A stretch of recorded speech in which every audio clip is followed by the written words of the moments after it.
Hi, everybody. Welcome to Daylight Savings Time, and thank you for being here instead of that silly old award show. Tonight, we're going to hear some dark truths about outer space. Ron Pommier, who's been here before, will be taking us on a little expedition. Let me take you and show you off, see some of the other things we're going to be doing in the near future here, so that you'll get an idea of what it's like. Going over to the calendar, Rod's here with the dark side of astrophotography. Tom's coming next week. Tom's coming for a couple of shows over the next month or so. Yeah, there he is on the 23rd again. And well, I'm going to let Tom tell you a little bit about what he's doing. Tom, could you turn on could you turn your cell phone? Hey, I got to stop sharing and turn on your picture and your mic and tell us what you're going to be talking about. And you're muted. Hello, can you hear me? Yeah, you're good now. Okay. So next week, you're going to be telling us about the Shootman. So. Can you see the image? Yes. Oh, okay. Can you see my screen? Yep, we can see your screen. Okay. Okay, so next week, I'll be talking about the latest, latest lucky imaging results using the 13-inch Shootman telescope at Stellafane, and also the 6-inch Warner and Swayze refractor at Mount Wilson, plus a few other images that I've thrown in there. So I'll briefly talk about the qualities of the Shootman telescope and a few of the other telescopes I've been using. I'll briefly go over the lucky imaging technique, not a full how-to, but just a quick skim. And then I'll present a bunch of nice pictures. And then in a month or so, I will have a presentation ready, very much detailed about how I create some lucky images of the moon.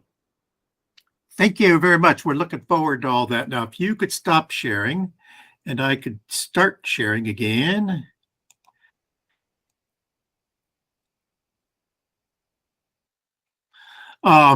I want to make sure that y'all know that on Sunday, April 16th, we will not be here because we're going to New York. Well, we hope to go to New York and see a bunch of you people. Be sure to come on up and say hi.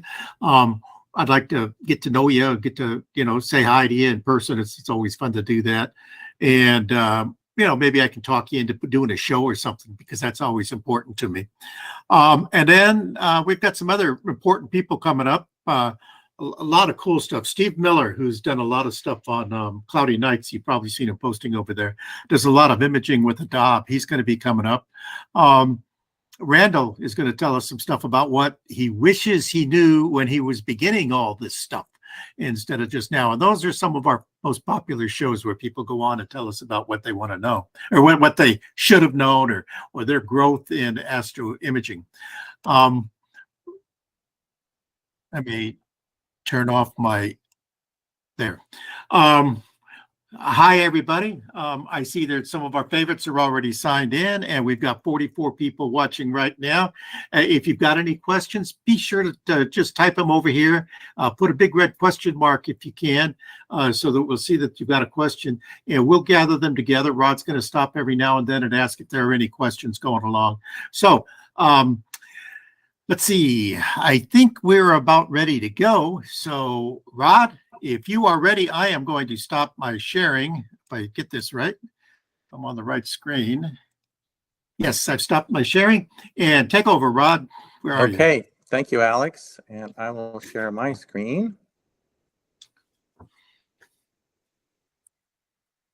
And I'll take a verbal confirmation I'm showing up on YouTube, please. Yep. Well, it'll take 20 seconds for YouTube, but you're showing up on our broadcast screen here. Okay, great. Well, good evening, everyone. My name is Rod Pommier, and I'm in Portland, Oregon. And it has befallen upon me tonight to break the news to you that there is a dark side of astrophotography.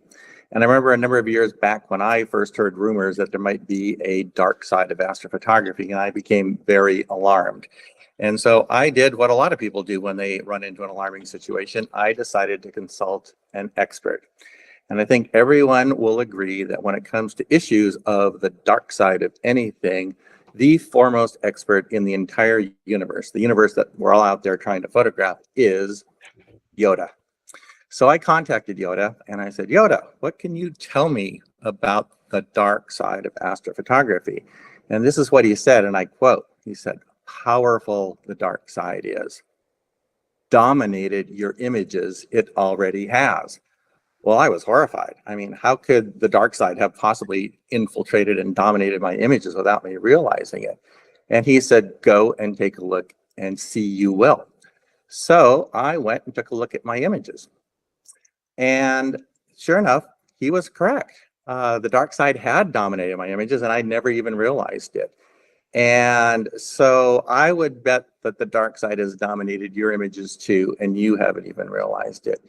So once I realized this, I sat and thought about it and pondered it and thought, how could this possibly have occurred so insidiously without me noticing? And I think I figured it out. And it's because astrophotography inherently contains a profound irony. And that irony is that while the goal of all photography is to capture light on an image, the vast majority of what we astrophotographers capture on our images is utter darkness. Now, to be sure, the goal of my astrophotography was not to go out and capture utter darkness. Rather, I wanted to capture things like a beautiful star cluster like M13 in Hercules, or an unusual nebula like the Medusa Nebula in Gemini, or an interesting galaxy like NGC 3628, the Hamburger Galaxy in Leo. And sure enough, I was successful. I captured those things.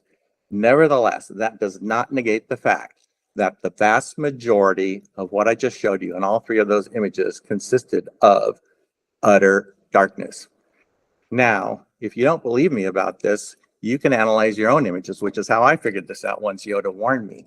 So you can take your images into a program like Photoshop, PixInsight, MaximDL, or what have you, and do a statistical analysis and see how much light you're capturing compared to how much darkness. So we'll demonstrate that. So let's go back to this image of NGC 3628.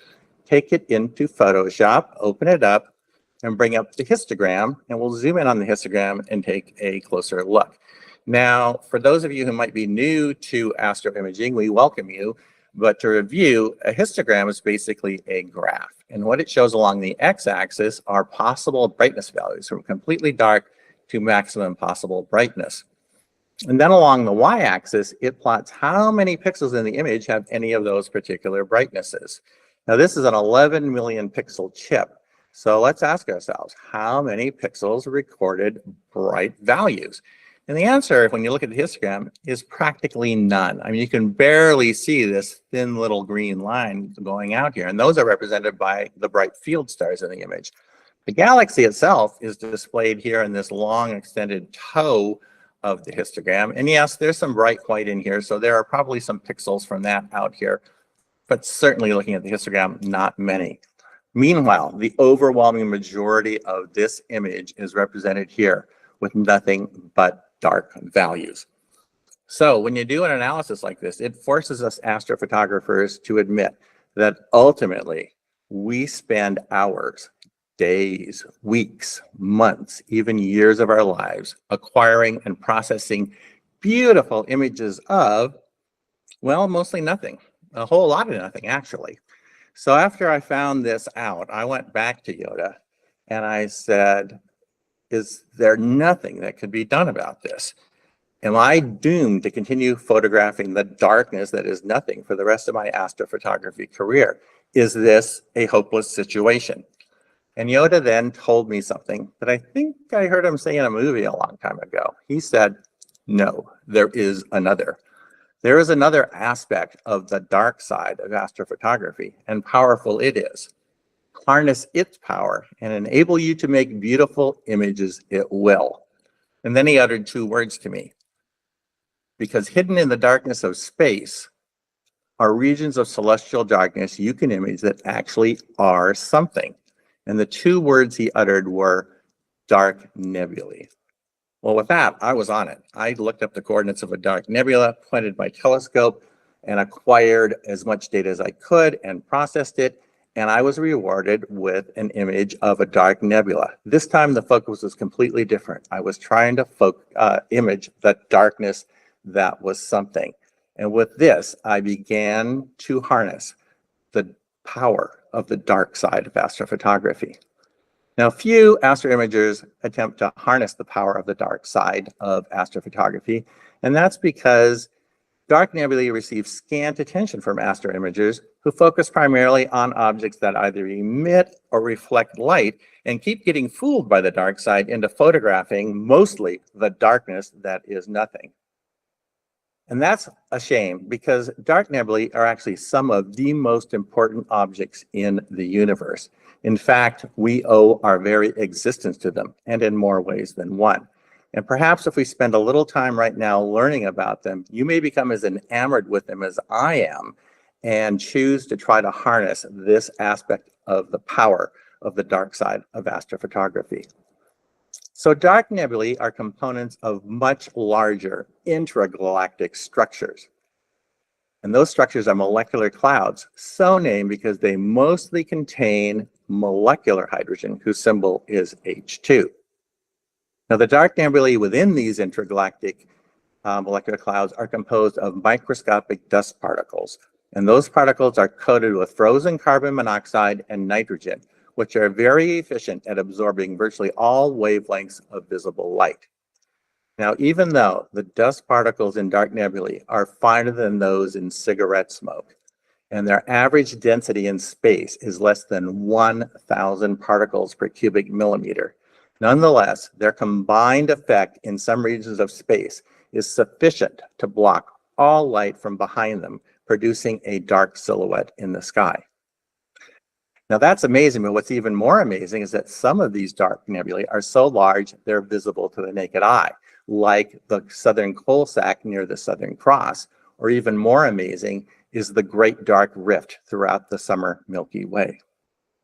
Now these molecular clouds are of great interest to professional astronomers because they're star-forming regions.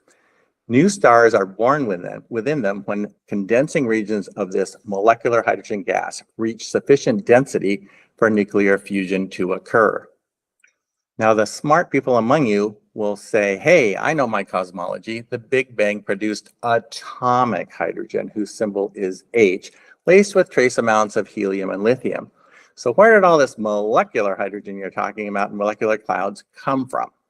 Well, it's true that the Big Bang produced atomic hydrogen, and that condensed and formed the first generation of stars, many of which were blue supergiant stars. Now, these blue supergiant stars lived fast and died young within a few million years. They fused hydrogen and hydrogen to helium, helium and helium into carbon, and carbon and carbon into silicon, and silicon and silicon into iron, producing oxygen, magnesium, neon, and sulfur in some side reactions. But then they tried to fuse iron and they couldn't, and so the star collapsed and rebounded off the core and exploded as a supernova, spewing these heavier elements that it synthesized out into space. These heavier elements spewed out by the supernovae condensed into the dust particles that make up dark nebulae. And these dust particles, more importantly, provide reaction sites where two atoms of hydrogen can come together and bond to form molecular hydrogen that then are released and form these giant molecular clouds. Now, the interesting thing is that hydrogen bonding can only occur at extremely low temperatures, generally less than 10 degrees Kelvin. Any warmer and the energy of these atoms is so high that they just bounce off each other and won't form a bond. But fortunately, dark nebulae come to the rescue because these dust cloud interiors are shaded from stellar radiation. And we know from radio astronomy observations that the temperatures within them are generally less than 4 degrees Kelvin, which provides the ideal environment for this bonding to occur. Now, molecular hydrogen has twice the mass of atomic hydrogen and therefore also twice the gravity. Therefore, it condenses more rapidly than atomic hydrogen, and that would greatly speed up new star formation. However, it's not that simple. Although it's incredibly counterintuitive, new star formation can only occur at incredibly cold temperatures. And that's because as gases condense, they heat up. Just like when you pump gas into a bicycle tire, the bicycle tire heats up. So any heat of condensation would expand these tenuous molecular hydrogen clouds, scattering them and put a stop to the process of star formation. But once again, dark nebulae come to the rescue. These dark dust particles are very good black body radiators, and so they effectively radiate the heat of gas condensation that occurs in the molecular cloud back out into space, and that keeps the interior of the dust cloud cold, generally less than 4 degrees Kelvin, so condensation towards star formation continues. And that process works very efficiently until the cloud gets down to about the diameter of our solar system, or the orbit of Neptune. And by then, the heat of condensation has become so high that the radiation from the black bodies cannot keep up. However, once the hydrogen is that close, gravity takes over, and the hydrogen cloud will collapse in a free fall. And it's been determined that a cloud the size of Neptune's orbit can collapse into a protostar in as little as 6 months. So, dark nebulae are directly responsible for the formation of new generation stars like our sun. So there's the first instance in which we owe our very existence to dark nebulae. And when you see little buds coming off these dark nebulae forming stars, those are called Bok globules. Those are named after Dutch-American astronomer Bart Bok, and we'll be discussing him a little bit more later on. But that's not all. Because once the protostar ignites, the dust that shielded it and allowed its formation in the first place continues orbiting it in its accretion disk. And these dust particles are believed to be the seeds from which planetesimals form. And so we have these fine dust particles orbiting in the accretion disk, and they collide and clump together to form planetesimals. And then the planetesimals collide and clump together to form larger bodies known as planetoids. And then the planetoids collide and clump together and form entire planets like our Earth. So here's a second instance in which we owe our very existence to dark nebulae. But that's still not all. Because once a star ignites within a hydrogen cloud, it puts out intense ultraviolet radiation, and that will bombard the hydrogen in the cloud and cause it to emit hydrogen alpha light at a frequency of 656.28 nanometers. That's what we're all trying to capture in our images and with H-alpha filters. And so that light will strike the remaining particles in the dust cloud in the vicinity. Now, scientists have shown in the laboratory that if you take dust particles, carbon monoxide, nitrogen, and molecular hydrogen, and you bombard it with hydrogen alpha wavelengths, you will form new compounds like methane and ammonia. And then if you bombard carbon monoxide and methane with hydrogen alpha light, you form the organic molecule formaldehyde. And then if you bombard formaldehyde and ammonia with hydrogen alpha light, you form a class of compounds known as imines, and if you keep bombarding it, you will eventually produce amino acids like glycine, lysine, and alanine. And those are the very building blocks of life. It has spawned a whole new field of astrobiology. However, these atomic bonds in the amino acids are extremely fragile. And ironically, they're easily broken by the very UV radiation put out by the protostar that gave rise to the hydrogen alpha that produced them in the first place. But once again, dark nebulae come to the rescue. While the hydrogen alpha light can bombard the particles on the edge of the star, those particles can subsequently migrate to the interior of the cloud. And there, they're shielded from the UV dust by the radiation and survive. And radio astronomers probing the depths of these dark nebulae have identified the radiochemical signatures of 70 complex organic molecules. So this is another instance in which we may owe our very existence to dark nebulae. They may produce the building blocks of life that make people like Alex McConaughey, Eric Coles, Patrick Spencer, and Terry Robinson that put this show on you weekly. So once one knows all these things about dark nebulae, I ask you, what self-respecting astro imager wouldn't want to image them? So let's take a break here and see if there are any questions about dark nebulae at this point. Not so far, Rod. I think people are just listening intensely, and probably most of us hadn't heard this before. So, all right, well, great. Continue on. We will move on. So, if we want to image dark nebulae, we need to find them. And the good news is dark nebulae abound throughout the sky.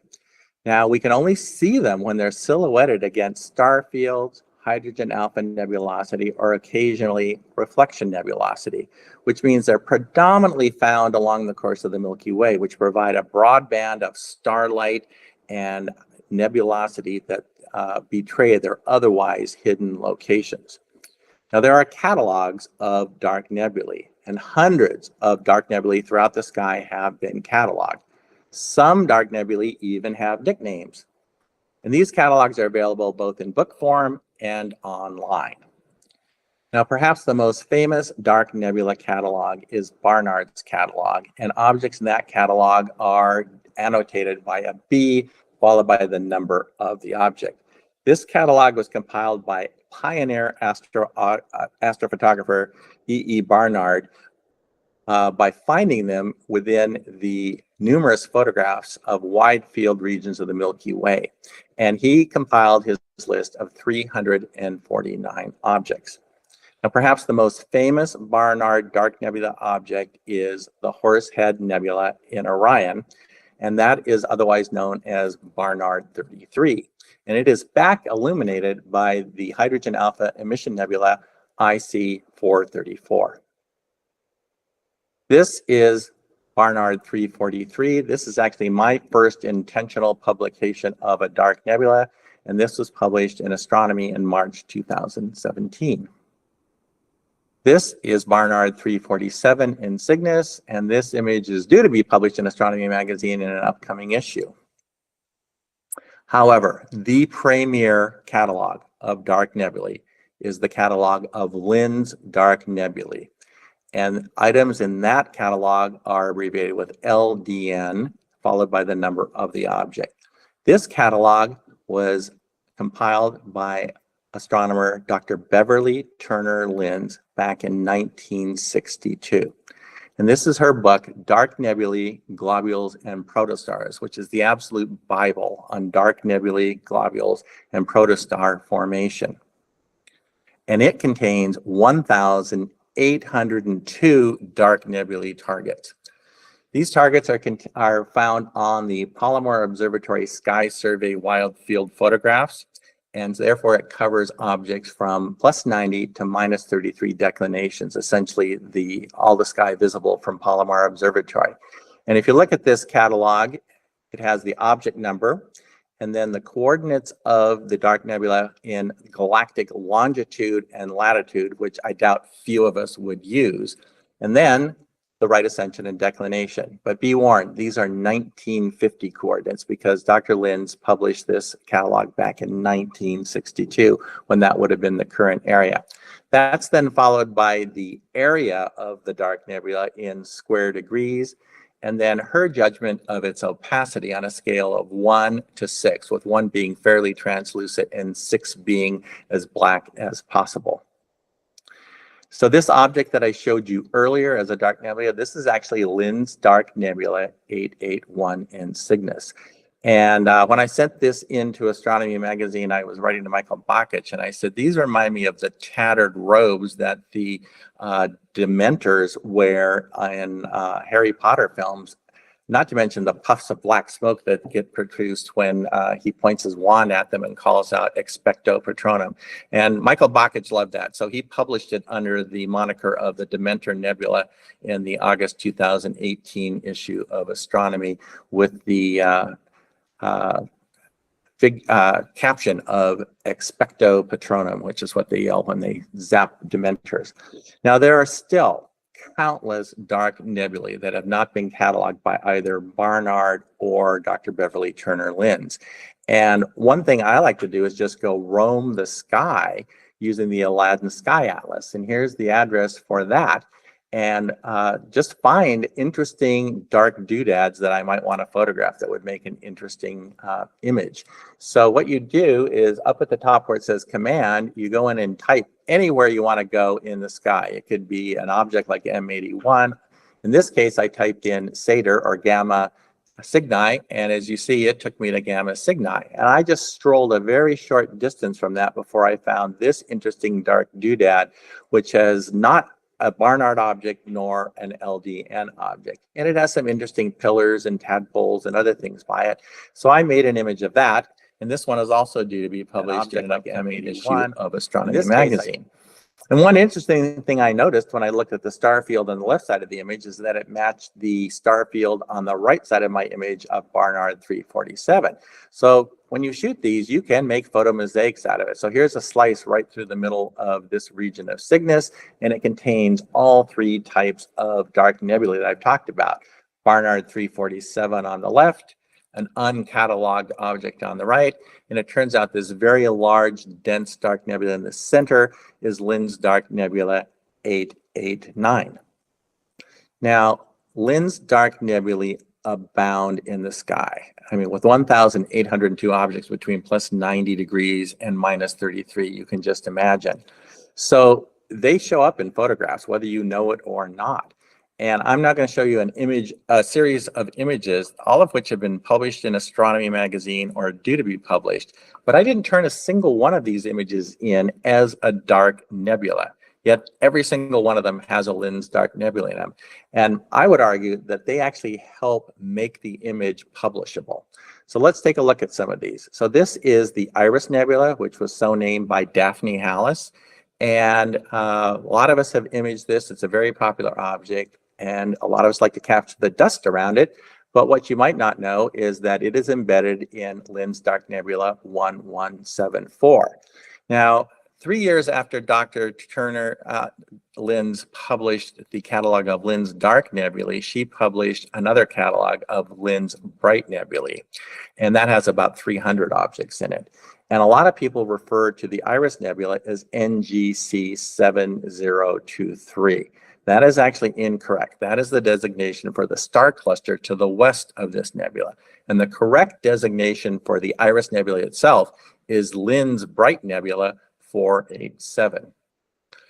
Here's an image that I got published in Astronomy magazine, and I sent, it's actually NGC 7822 in Cepheus, and it's also called the Pillars of Cepheus, but I sent it in as the Teddy Bear Nebula. And because this looks to me like a teddy bear staring at you straight out of space. So it's got this big triangular head with a round ear up here and the top of a head and another round ear coming down to a chin. We've got a dark muzzle in the center with a V-shaped mouth line. And, you know, Michael Bakich bought it and published it as the Teddy Bear Nebula for us.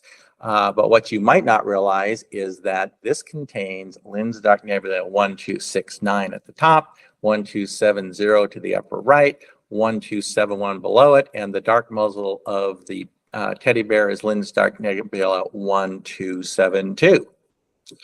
Here's another very popular object, the Cocoon Nebula, and it is embedded in Lynds Dark Nebula 1055, which you can see continues off as a dark nebula obscuring the view of background stars at the bottom center of the image. This is IC 1795 in Cepheus, also known as the Fishhead Nebula. But to the upper right here, we have Lynds Dark Nebula 1359. This is a very interesting object because in a very compact region of the sky, we have a bright star cluster, hydrogen alpha nebulosity, blue reflection nebulosity, bright red Herbig-Haro objects, and dark nebulae. So this is NGC 7129 in Cepheus, and it is embedded in Lynds Dark Nebula 1181. And then trailing off to the lower right, passing that very bright blue star, is Lynds Dark Nebula 1183.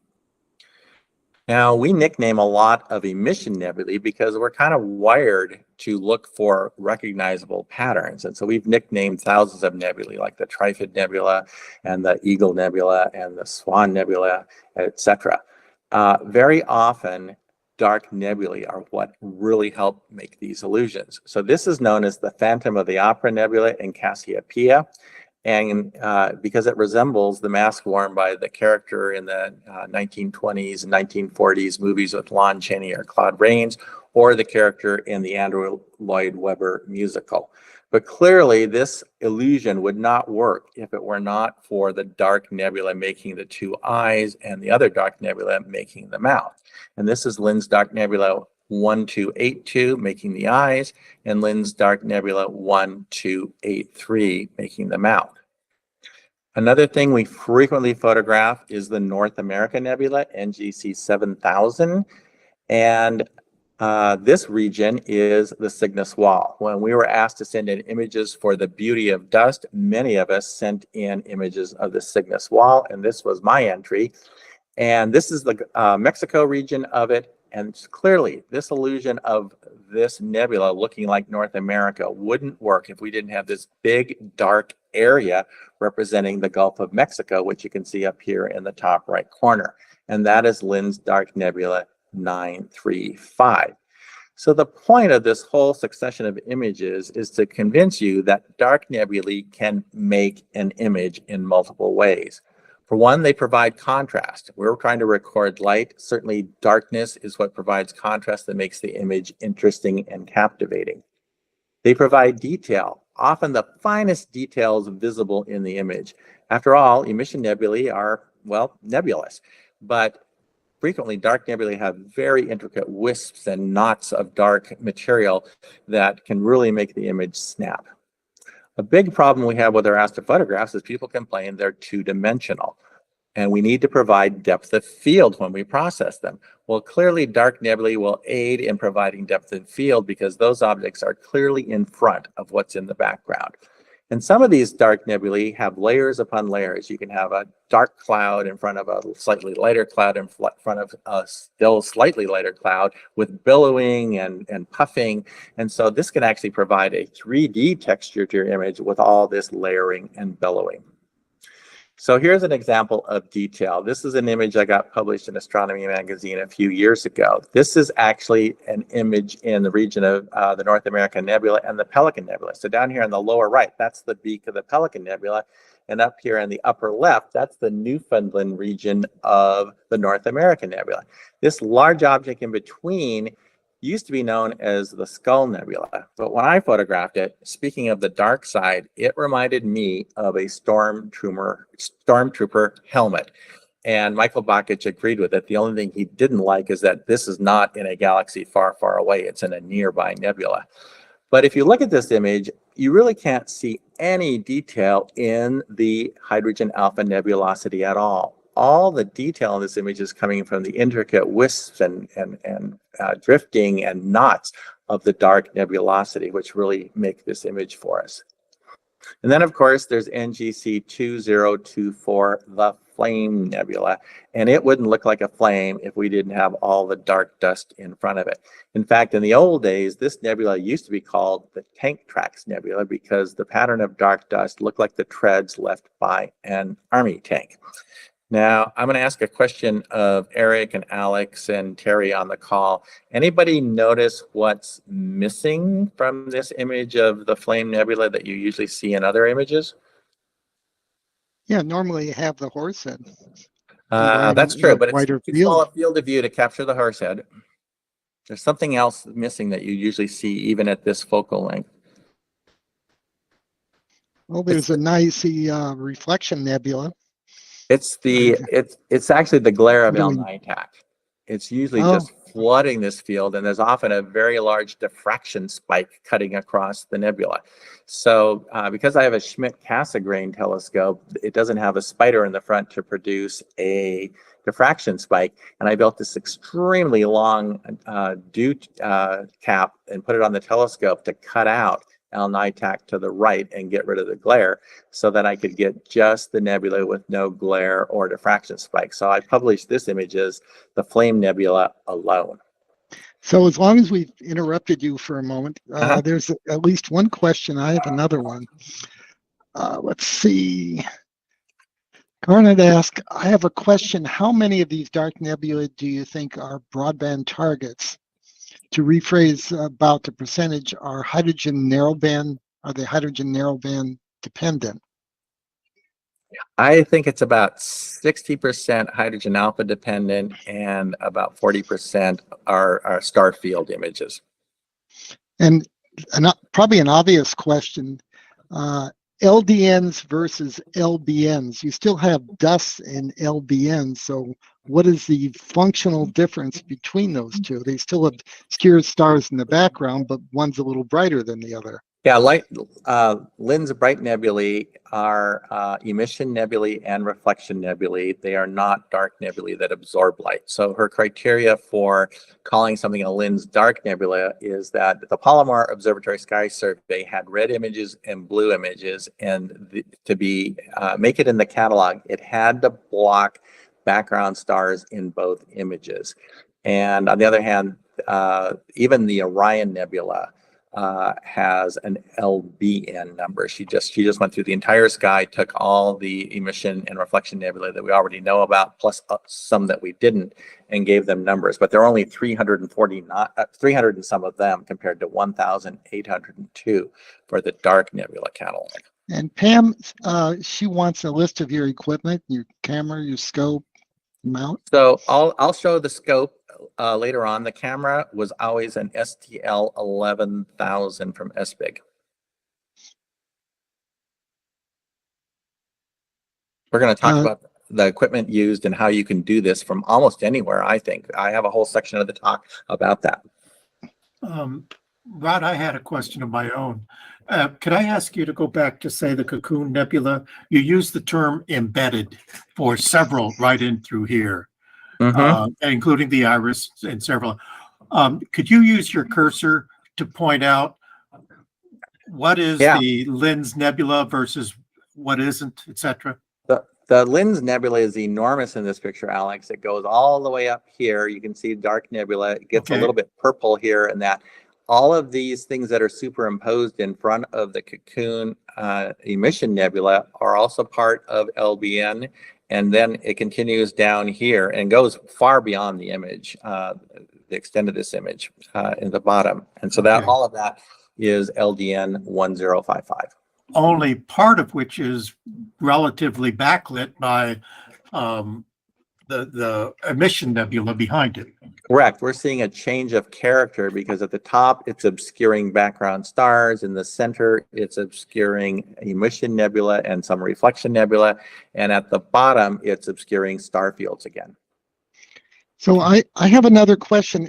It seems like the line between the LDNs and the LBNs can be kind of fuzzy, not to make a bad joke, but so if you brighten up some of these areas that are LDNs, you can see maybe a greenish brown kind of structure.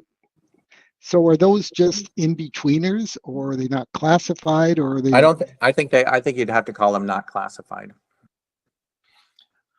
Let me ask you this. Are there some LBNs, LDNs that are the same area of space? They just, she put a dark nebula right and the bright nebula right in the same place? Well, that's actually the direction her research went in, is that as she went around doing this, I think she was the first to recognize there was an incredibly intimate association between dark nebulae and bright nebulae. And the next phase of her research, she tried doing it from here, but she realized that our view from inside the Milky Way itself was just too limited, and you couldn't see this very well. This is now well established that, stars and emission nebulae and are born out of dark nebulae. But back in the 60s, when she was working on that, that was not really known yet and hadn't been really proven. So she actually worked at looking at other galaxies, looking at the association between spiral arms and dust lanes. And there's always this association that dust lanes seem to lead a spiral arm. And so that was subsequent proof. C.C. Lynn was an astronomer who came up with the density wave theory for spiral arms of galaxies and star formation. And he used her data quite a bit to support his density wave theory for spiral arms in galaxies. Okay, thank you. All right. We got all the questions. Just a second. Eric, have we got all the questions? Yeah, I think we're good. Okay, don't forget, people, ask the questions as we go along. And when we get to Chandrasekhar has one, he's just added there at the bottom. Alnitak bloat is caused by internal scope refractions, reflections. Did you not see it in your pic, let alone the spikes? Yeah. Does that make sense to you, Rod? Yeah, I mean, that's the whole reason I built this like 5-foot dew cap that I put in front of my telescope, was to stop the internal reflection in the telescope. And then I extended a broomstick on the backside with a counterweight on it to counterbalance that, so that I could actually capture the flame nebula without an internal scope reflection. It was a lot of work. Okay, and I think, Eric, we agree that, yeah, we've got all the questions current, I think. So go ahead. Well, I'm glad a lot of people ask questions about Lynn's Bright Nebula Catalog and Lynn's Dark Nebula Catalog. And as you can tell, I'm pretty enamored with the Lynn's Dark Nebula Catalog. This is Dr. Beverly Turner Lynn's when she published that catalog back in 1962. But what you might not know is that she's still alive and well at the ripe old age of 93 and a half. And those are her words, not mine. Now, the really cool thing in my life is she only lives a couple of miles from me. And so here she is now, and we have become very good astronomy buddies. So here we are having lunch at our mutually favorite Indian restaurant about a month ago. And I have to tell you that this woman, as a retired professional astronomer, has been incredibly kind and generous to me as an amateur astronomer. She gives me things. I mean, she brings books from her astronomy library that she signs over to me. And you can see underneath that are papers she's published that she wants me to read. And all I've been able to give her in return are some images of her dark nebulae, which she thoroughly enjoys looking at. But most of all, this woman can entertain me for hours, telling me stories about all the famous astronomers in history that she's worked with. Those include Otto Struve, who's the former director of Lick Observatory and of the Struve Double Star Catalog, Nick Mayall, for whom the Mayall telescope on Kitt Peak has been named, Bart Bach, the person who described Bach's globules that I described earlier and showed in that image, George Herbig, who described the Herbig-Haro objects that I showed you in that image, Frank Drake, who made up the Drake equation for the probability of intelligent life being out there in the universe, Jan Oort of the Oort cloud that sends us long period comets, Vera Rubin, who discovered the dark matter in the halos of galaxies and for whom the Vera Rubin telescope in Chile is about to be named, and Alan Sandage, the successor to Edwin Hubble at the Mount Wilson and Palomar observatories. Now, I can tell you that she sends me emails all the time of things she just wants me to have. Like she once sent me a poem written by George Herbig when he didn't get time on the 200-inch Palomar telescope. A letter to the editor written by Frank Drake for the Astrophysical Journal in the manner of the story of The Little Astronomer, which was a parody on The Little Red Hen. And, you know, autobiographical notes that George Herbig wrote for an autobiography that he never published. I mean, these are just golden nuggets for astronomy. I can tell you she's watched the Astroimaging channel. She did watch my show last year on measuring the distance to the Andromeda Galaxy. And then, of course, she told me that Sandage gave her all of Hubble's glass plates of galaxies for her research on the association between dark and bright nebulae and other galaxies. So she actually got to hold that plate H335H in which Hubble discovered the Cepheid variable, which she said was an experience she'll long remember. She's actively tracking my building of my new observatory, and she's going to be the guest of honor when we open it. And that's going to be my next TAIC show when I get that done. So hopefully we'll see some more pictures of her then.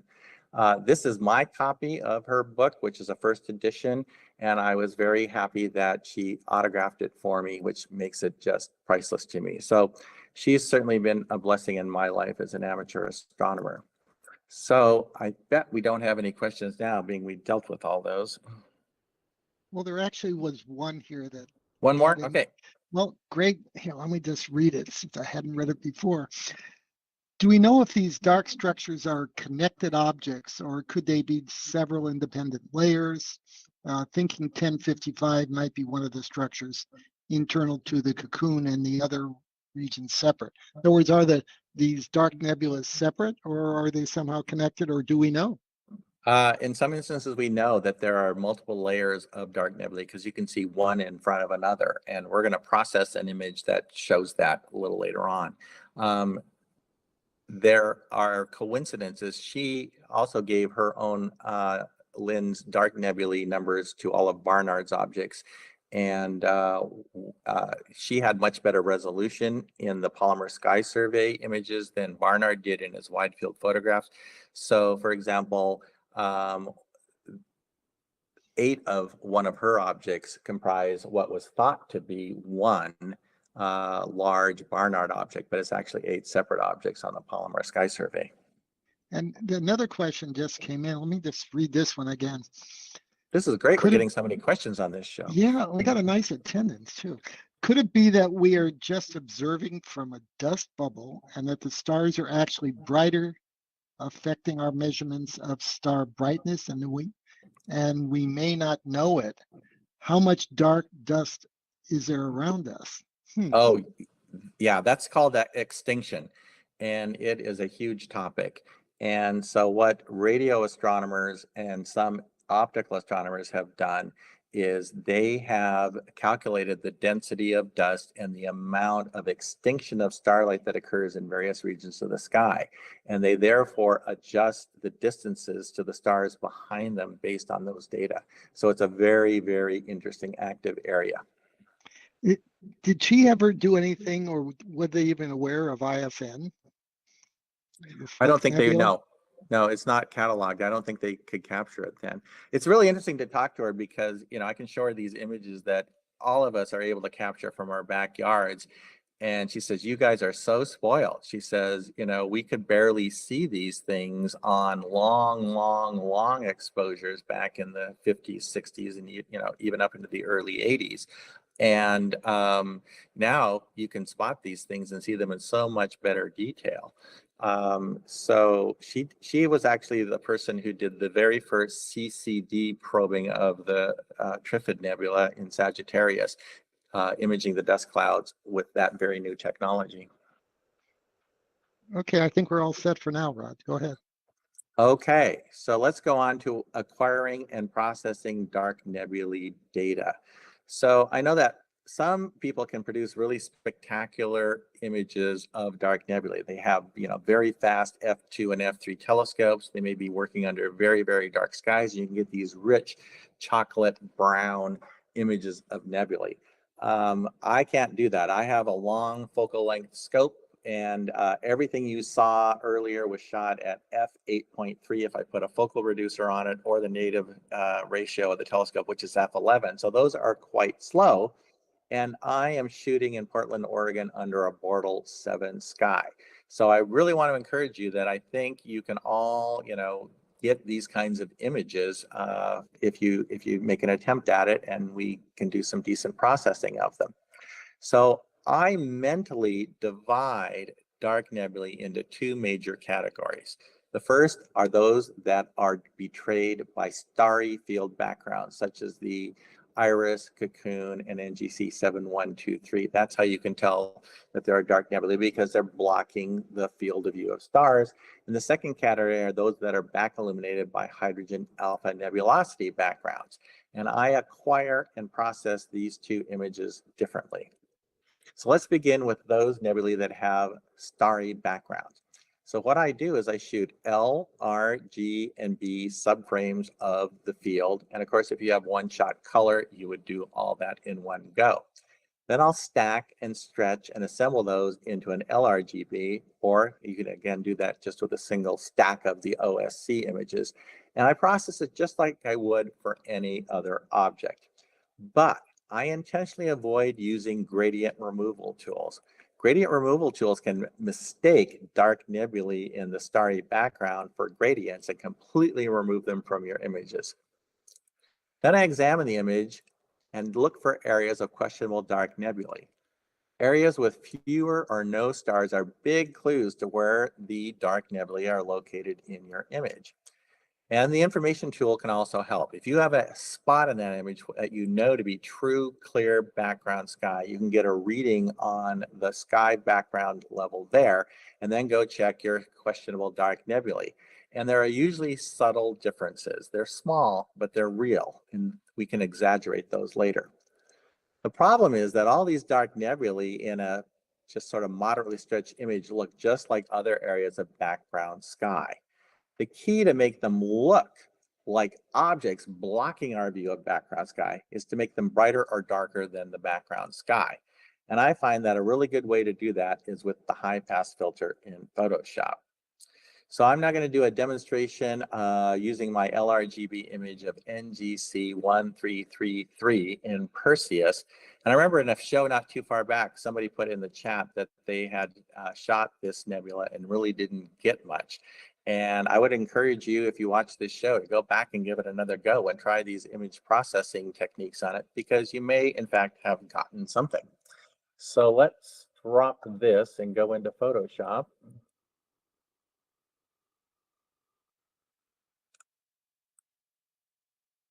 All right, can everybody see my Photoshop screen and this image? Yes. Great. Yeah, you're good. So this is my LRGB that I aligned and stacked and processed as usual. And there are some hints that we've got some dark nebulosity in here, but we're going to try to make this considerably better. So the way I do this is with the high pass filter. So the first thing I'm going to do is I'm going to make a duplicate layer of this. And one problem with the high pass filter is that when you apply it to something, the stars get really funky. So we generally want a starless copy of this. So I'm going to go select color range and pick highlights and OK. And now we've got the marching ants around the stars, but we want to be generous with this. So I'm going to go select, modify, expand. And let's expand that by about 6 pixels. Let's go about 8 pixels, I think, for this size stars. And then say edit, cut. Okay, so now with this top layer here is a starless version. And we're going to make multiple copies of this. We're going to do this at lots of different levels. So I'm going to make one copy there and another copy there. So these are all starless copies. And we'll call this one high pass large. And the next one up we'll call high pass medium. And the next one we're going to call high pass small.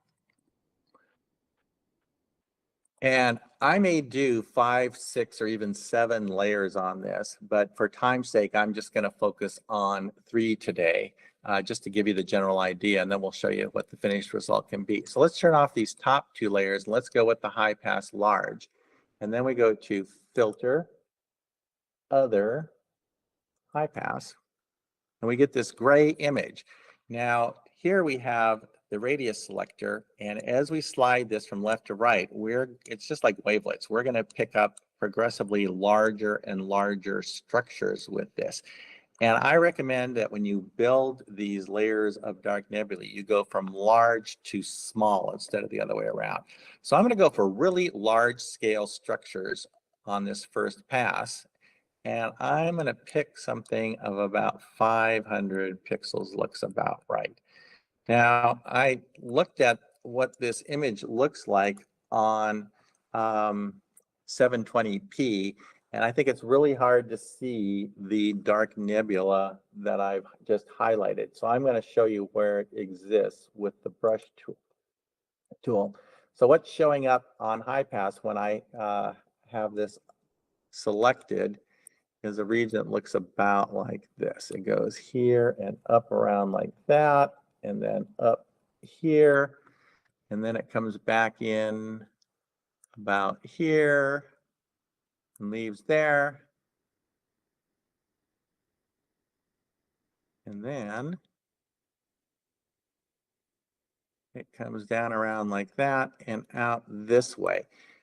So you probably can't see that, but that's what I see. And if you look at this, you can see that the stars are pretty much outside this, and there are very few inside of it. So that's that.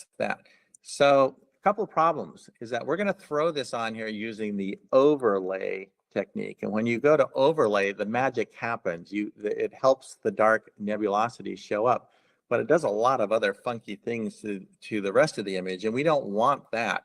So we'll throw a hide-all mask on and paint what we really want ultimately. But here's the little trick I'd like to teach you. We'll go back to normal mode here. Sometimes you throw overlay mode on it and you get something, but you'd like more. Well, I think the trick is this is an image of your data, and you can image process this just like you process the raw data. There's nothing wrong with that. So I actually want to make this large cloud the brightest of the clouds. And so I'm going to take this high pass image and I'm actually going to intentionally brighten it up with levels. And now we are going to throw a hide-all mask on it and switch the blending mode to overlay. Go get our brush tool, make sure it's set to white, and make a very large brush. And now we're going to paint in those areas that we wanted that nebulosity, that dark nebulosity to show up in. And I don't know how well this shows up on 720p, but it's getting brighter, and that's good. But have no fear, we're going to come back and fix that. Now you may get some, the next thing we want to do is we want to blur this mask. I'll go to blur, Gaussian blur, look at the mask and just make sure we've got some fuzzy edges so we can get a smooth transition back to the rest of the image like that. And then I go around and look for things that look like they were made funky by this high pass filter. And I'll switch the brush now to black mode. So clearly we wiped out this area. So we put that back by putting black over it. Same thing there, same thing here, probably up here, to return all these things that we didn't want to affect back to their original state. So that's the first layer. So then we'll go to the next layer and we activate that. And I go to filter, other, high pass. And there's the image. And so once again, we start out with the radius selector, and I'm going to now go for some medium size dark cloud structure. So I keep looking at the high pass filter as I slide the selector farther and farther to the right. And right about here at 150 pixels, we're picking up some of these darker clouds in front. So I'll go with 150 pixels for that. Now, once again, why not image process the high pass filter? I want to make these clouds dark.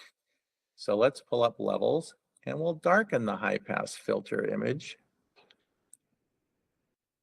And then we can throw a hide-all mask on it, switch the blending mode to overlay. And this time we go back and get our brush tool, make sure we're set on white, and we want a smaller brush for these smaller details. But now I'm going to paint in these darker clouds that are clearly in front of all this other stuff. And I'm just following what I'm seeing with the high pass filter here. And the good news is that when you do this, you're really unlikely to paint in something that isn't real. It really just isn't going to let you do much of that. And there's definitely a lot of stuff going out this way, like that, down here at the bottom. And so there's another layer of different size dark nebulosity. There's something up here we have. And so then we can move on. We want to blur that mask. So we'll go filter, blur, Gaussian blur. And once again, just make sure we've got blurry edges for a smooth transition, something about like that. And now we can go to yet another layer. This one's going to be small. So we make that new layer visible. I'll go to filter, other, high pass. And I'm looking for finer dark nebula structures this time. So I'm sliding this up gradually, looking, and looks like right about here at about 40 pixels perhaps is when I'm seeing some of these fine tendrils in the central part of that. And I think that's dark enough, so I'm not going to mess with it right now with levels. So we'll put a hide all mask on it, switch the blending mode to overlay, and this time we want a brush that's really small. And so we can start drawing in some of these dark tendrils that we see here in the reflection nebulosity, and some of these guys over here. And you would just have to spend a lot of time going all over this image, drawing in all the fine little details that this layer of high pass filter is bringing out for us. And as I said, I might do 6 or even 7 different layers, all accentuating a different size. Now, once you have these layers in place, you have seized control of the dark side of astrophotography, and you can still exercise it. If you like an effect like that big, huge dust cloud that we did first, but you'd like more of it, just grab this layer and duplicate it, and you now have twice as much. If you'd like still more, grab another copy and pull it down, and now we've tripled the effect. If that's too much, go up here to the opacity thing, dial back the last layer a bit just to taste of what you like. You can still get into any of these high pass layers, like the medium layer, and we can still darken it up if we want. We can just call up levels, and we can make it darker right in front of our eyes by just adjusting that. So I promise you that if you do this and do a really good job and spend a lot of time of it, you can get a really fantastic image. So I will show you now what I got. And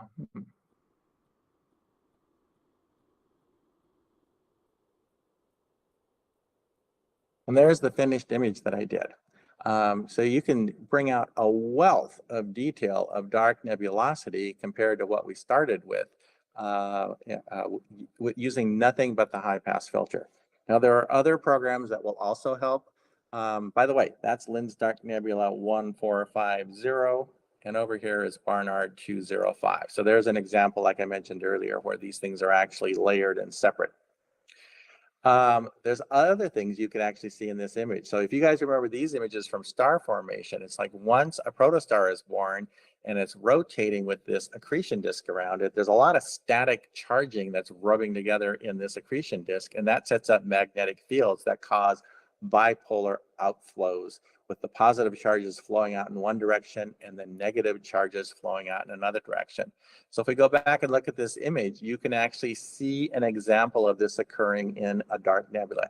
There's a bipolar outflow right there with a V-shaped projection going to the left and another one going to the right. And you can actually tell where the plane of the accretion disk is right there between those two bipolar outflows. So there's that. And in many other places, there are protostars born, but the bipolar outflow is only striking the dust, and that causes it to glow red. And you can see countless examples of that here, and those are known as Herbig-Haro objects, described by George Herbig that I was talking about earlier.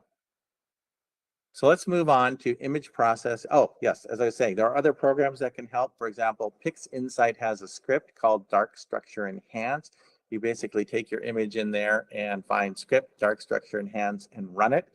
The default settings are fine, but I think you should feel free to experiment and see what you get. What I have found with this script is that it generally works better after I've already done some work with the high pass filter and given this script something that it can really grab hold of and take to another level for me. Okay, so now we'll move on to image processing of dark nebulae with hydrogen alpha backgrounds. For this, I acquire R, G, and B subframes, or you could do one-shot color if you wanted. And then I acquire hydrogen alpha subframes. I actually don't acquire any luminosity frames because I find that the detail in the hydrogen alpha stack image is so good that really any detail I'd get out of a luminance frame is superfluous. And of course, the beautiful thing about the H alpha frames is that you can collect those during the full moon when you might not be able to do any LRGB imaging. Then I'll stack and I very aggressively stretch the RGB image. I'll show you how you can really make a mess out of this even under a light polluted city sky, but it'll still work really well at providing color for this technique. Then I stack the H alpha frames and I register that to the RGB image. and I'm only going to gently stretch the hydrogen alpha image.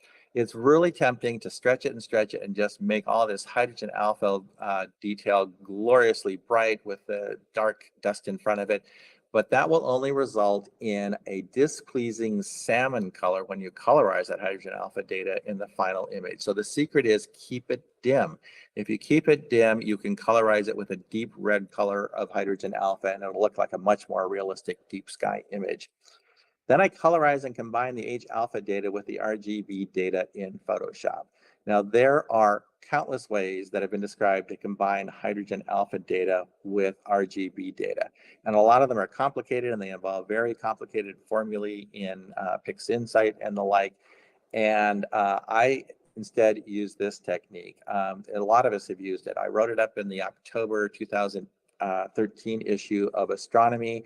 Alistair Simon did a TAIC short show on this using very, very similar technique. If you watch the workshops where I processed hydrogen alpha data in both M33 by Eric Coles and NGC 55 by Terry Robinson, I used this technique to combine the hydrogen alpha data with the RGB. So the good news is it's simple, it's fast, and it gives consistently good results. All the hydrogen alpha images I showed you tonight were done using this technique. And so I'm going to do a demonstration using that image of the Rosette Nebula I showed to demonstrate black globules earlier. And the reason is because it's really a pretty crummy city-bound RGB image that I can still show you what you can do with that. So let's go out of here and go back to Photoshop. Okay, so this is the master RGB that has been stacked and aligned. And I am just going to stretch it like I would any other RGB image. So I go get my standard curve, which looks like that. Reset the black point in levels. About there. And then let's do another iteration of that curve.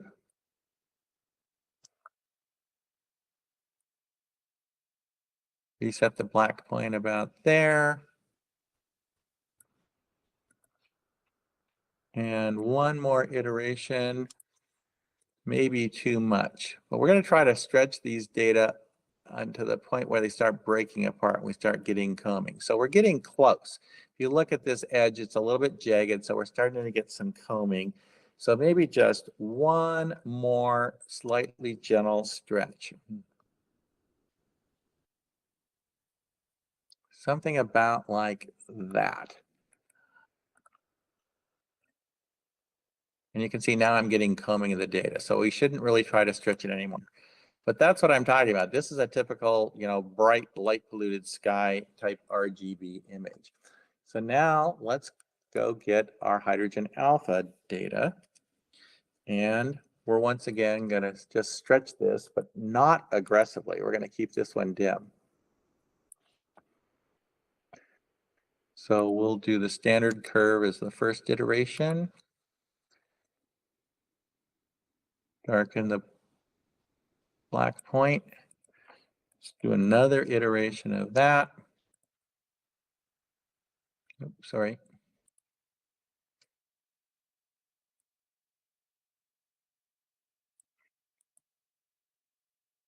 And then once again, maybe a gentle curve. Like I said, we don't want this too bright. It's really tempting, but you've got to avoid the temptation. Okay, so now it's time to bring the detail out of this. And as we did before with dark nebulae, the high pass filter really works well on that. So let's make a duplicate image, and we want this to be starless. We'll go color range, highlights, and let's expand that, modify, select, modify, expand. And typically for this, about 6 pixels will work. And go edit, cut. And now we want to take filter, other, high pass. And I'm going to look at what brings out the detail in all of these dark nebulae and Bach globules. So something again about 40 pixels seems to work really well. And let's throw a mask on that. Go get our brush. Oh, sorry. Go to overlay mode and paint in all these details we want in these dark nebulae and Bach globules. And I'm just doing a quick cursory job here.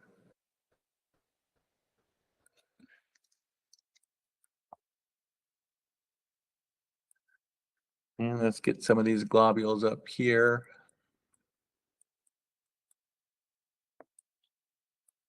Okay, so now we'll flatten that. And we're going to say edit, or wait, sorry, select all, edit, copy, and take that to our RGB image and say edit, paste. And I'm going to make a duplicate of this RGB layer so that I can modify it later if I want. Now, we're going to also duplicate this hydrogen alpha layer. And we're going to call the top one HA luminance. And we're going to call the next one down HA red because we're going to colorize this. And once again, I want this to be starless because these stars are smaller than the RGB stars. And if we let them shine through, we're going to have raccoon-eyed stars.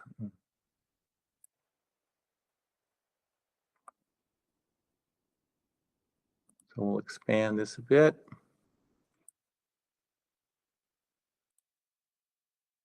And cut them. And I want to do that on this layer as well. So we'll just say select, reselect, edit, cut. Okay, so let's go to this HA red layer. We want to colorize this. So I'm going to go to Image, Adjust, Hue and Saturation, check the Colorize box. Red is either 0 or 360. We want 100% saturation. Let's drop the lightness down to about -50. And hit OK.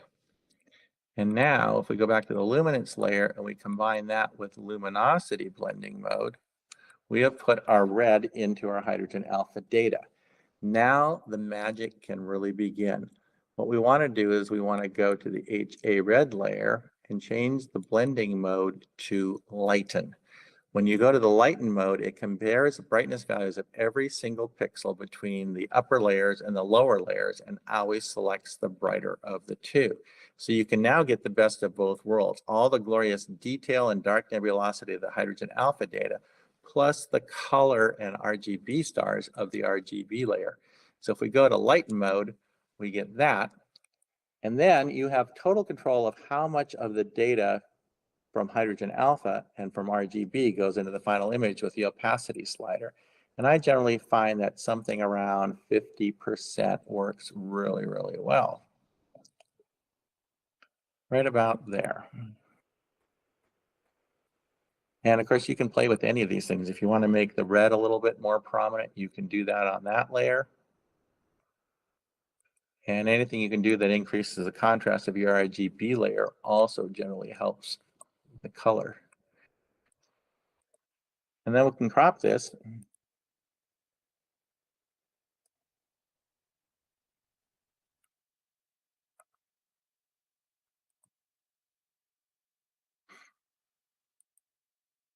And that's a really good start of an H alpha RGB image. And so I can flatten that and we can go into lab color mode to accentuate the color. So we'll go image mode, lab color, and pull up curves. And go to the A curve, which controls reds and greens, put an inflection point at the 0, 0 point in the middle, And then if you pull up a little bit here and down a little bit there, we are accentuating the hydrogen alpha.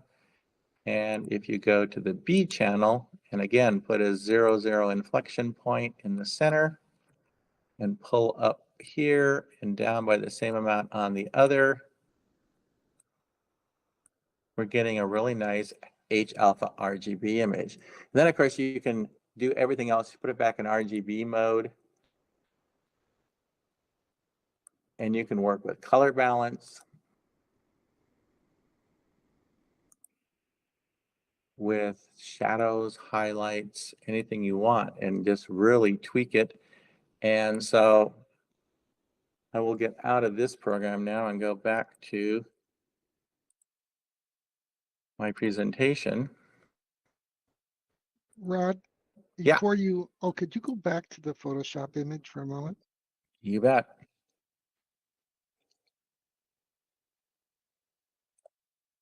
So At this have point, you considered the ratio of hydrogen alpha and hydrogen beta and the fact that they may not be red, it may have a nice blue component in it as well? yeah, and so that is the one of the final steps that I do, Eric, is that, you know, it's perfectly acceptable to leave the hydrogen alpha pure red because that's what you captured with your hydrogen alpha filter. But if you want to make a contribution of H beta, a really good way to do that is to go to image, adjust, and go to selective color or color balance, I think. Nope, I think it's selective color.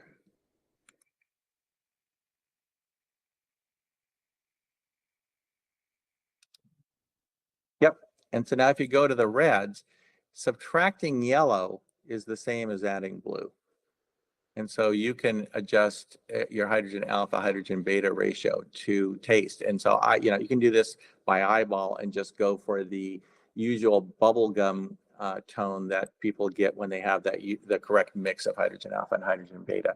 Or you could just do, 10% if you wanted to. Okay, thank you. Mm-hmm. And so now we will finish up our presentation.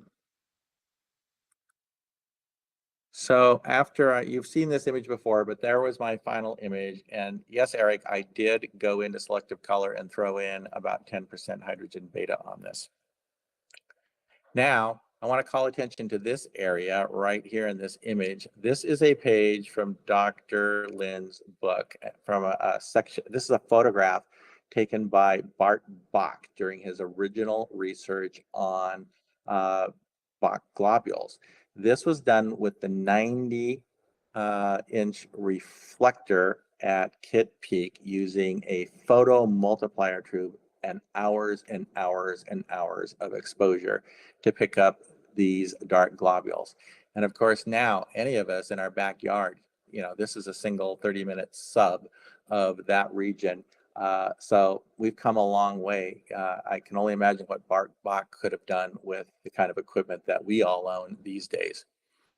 So to summarize, dark nebulae are some of the most important objects in the universe and are therefore worthy imaging subjects. I think they can be imaged with slower scopes like mine, which is f8.3 to f11 under high Bortle skies. My sky is Bortle 7. And good processing of dark nebulae can make images by providing contrast, detail, depth of field, and 3D effects. And I hope that you will want to seize the power of the dark side of astrophotography and begin adding dark nebulae to your astrophotography portfolios.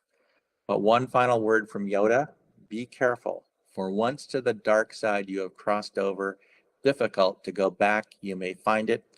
I know it would be very difficult for me. So with that, I will conclude. Thanks for watching. Yoda, best audience an astrophotographer could ever hope to have. Oh, that was great. You really held your audience nicely, And I will stop including sharing. all of us, in Well, the room. Eric, I think that let's just look over Yeah, in the chat area where Rod started doing his thing there. the questions basically dropped off. Tim Myers commented, mesmerizing to watch, and nobody else had any questions. We just want to watch. And that's all we were doing there. That Glad was they cool. Meanwhile, now they've got questions coming in. Let's see. Does Chanda X-ray relate to this study? Is it used for dark nebulae? Not that I'm aware of, no. Okay, that was Garnett's question. Isaac wants you to blink between the enhanced and initial images. Can you do that? Which object? The NGC 133C? One of the later ones, yeah, probably. Probably That- 1333. Let's go back to that one then. So, I think you flattened that image, did you, or did you not? yeah, but I can go back to the open image. So that's the original image. So you can take a good gander at that. You have for to a share while. your screen. Rob. Oh, God, you're right. Thank you.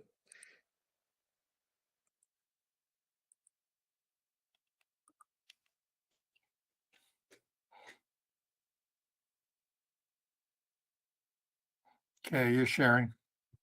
I am? Great. Yeah, So there you go.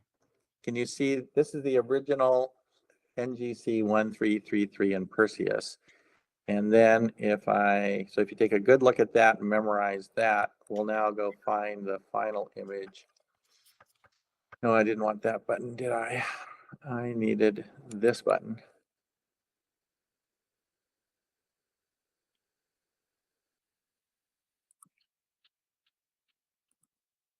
And there's the final image. Quite a bit of difference. You can bring out a wealth of detail in multiple different scales.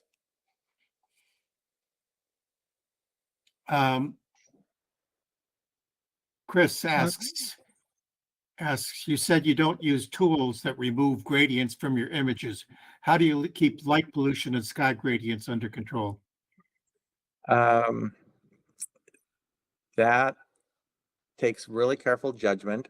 Like I said, I try not to do gradient removal tools till I really know what I've got in the image for dark nebulosity. And once I have a feeling for that, or I get to a point where I've got something like this, if there's still a gradient, then I'll run it. And, I may mask parts of it in where it's really bad and leave the rest of it. Those are the chief techniques I've used. Okay. That was pretty interesting. And I think we've got all the questions over there, right, Eric? Yeah, I think we do. Well, then it's time to say goodnight. Or it's getting up close to time to say goodnight. Anybody else got anything? Rod, Nope. we Looks like stay we're on after we close the YouTubes. So. Yeah. That was Please fun to stay hang with you us. guys after the show. And we're looking forward to hear about your observatory experience, getting that thing built. Thank Okay. you. Hopefully we'll make progress soon. Next week, Tom will be here telling us about the shipment and some other experiences he's had with his Stellophane workshops, and he's worked at Mount Wilson and some other places I know. So we'll be hearing from him about that next week, and we'll see you all back here next week on the Astro Imaging channel. Terry's in charge tonight. Terry, you done good? Take us out.